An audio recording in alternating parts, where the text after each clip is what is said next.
के हुन्छ त्यसको अनुहारमा भने सोचेर बोल्नुपर्छ त्यो ठाउँमा बुझ्नु भयो नि बोल्दा पनि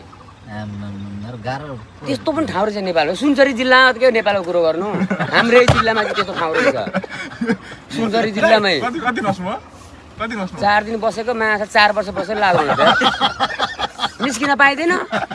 होइन निरञ्जन त्यो स्कुलबाट बाहिर निस्किन पाइँदैन राति पनि सबै वाल हेर्नु पर्यो बा बम फ्याल्दिन्छन् कि बा हान्छन् कि चिया दोकानमा गयो बोल्दाखेरि ठिक्क बोल्यो थपक खाएर निस्किहाल्नु पर्यो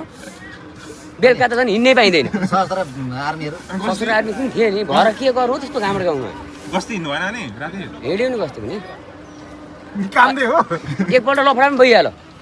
परिहाल्यो हाना एसपी साहबलाई त ढकल्दा बाहिर बल खेला थालि त हाले अनि तुरन्त फोन गरेर ससुर आएर छिल्लीबिली पारिदिए मान्छेले गुड आयो कि त्यतिकै नि खोजेर झडा गर्ने क्या त दङ्गा मचाउनु खोजेको नि त्यसमा रोले त्यस्तो क्या ठाउँ फेरि हेर्दाखेरि चाहिँ मर्ना आँटे यस्तो ल्याखुरे केही गर्दैन जस्तो हुने कि गर्नु पर्यो भने फेरि साफै भनिदिने भन्दैछु त कहिले लगिदिएको होइन पुरा अल्लाहका मन्दिर मात्र छन् घरपुरी त्यस्तै छ पाकिस्तानको जस्तो ठाउँ जस्तो होइन कहाँ फसेको लाग्यो नि यार 4 रात मजाले सुत्दा पनि सुत्दैन एक डर दोस्रोको खटाइ त्यसो कुरो अब त्यही त हो नि समाज त्यही हुल कस्तो हुने अब निर्वाचन अब न मेन गेटमा राख्थेँ फेरि म जस्तो मान्छेले मेन गेटमा राखिदिएको भने सकेन अब चेक गर्छु चिलिम भेट्छु बुढाहरूको चिलिम पुरी भेट्छु माछाले चक्कु सक्कु सबै छ कतै निकाल्नु त पुरा आँखा पुलेर छ माछा मोबाइल बाहिर राखेको के चेक गर्छस् भन्छ फेरि त्यही बुढो फेरि उल्टै होइन हजुर मेरो काम हो भने त्यो काम हामी के यो गर्न आएको भने उल्टै नि खोज्दैन क्या सब हेर्छन् फेरि बक्कु लाग्छ काग जस्तो दिन्छ हामीलाई थाहा छ नि अलग्गै छुट्टिने पहिचाने अर्को त्यस्तो भयो त यार मैले यही कुरा सोध्नु थिएँ सरहरूले उहाँ यही कुरो गरेँ ए कहानी गरेको नि यही कुरो मैले गरेँ सरलाई भने जाँदा सर के अरे ससुराली गएर जस्तो लाग्यो सर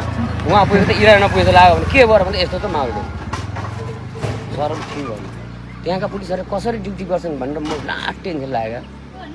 हिजो चौकीमा नि हामी सबैजना बस्यौँ राति भरे कम्प्लेन लेखेर नआएको छन् क्या परिवारै डाक्टर गेट हाल्दा कोही नखोल्ने पुलिस पनि नखोल्ने गेट खोल्ने बेलामा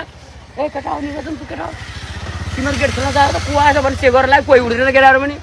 म गएँ अब मासु यस्तो हेरेँ कोही कहाँबाट गयो स्थिति कस्तो छ बाहिरको होइन खोल्दै हाने त्यस्तो ठाउँमा पुगेँ भाइ ल ठिक छ भाइ तर यो हाँसेर बोल्दैछु कि त्यहाँ पुगेपछि चाहिँ हावै उठिदिन्छ फेरि त्यहाँको माहौल हेर्ने बित्तिकै मान्छेको त्यो उनीहरूको हेराइ देख्ने बित्तिकै खुस्किहाल्छ नि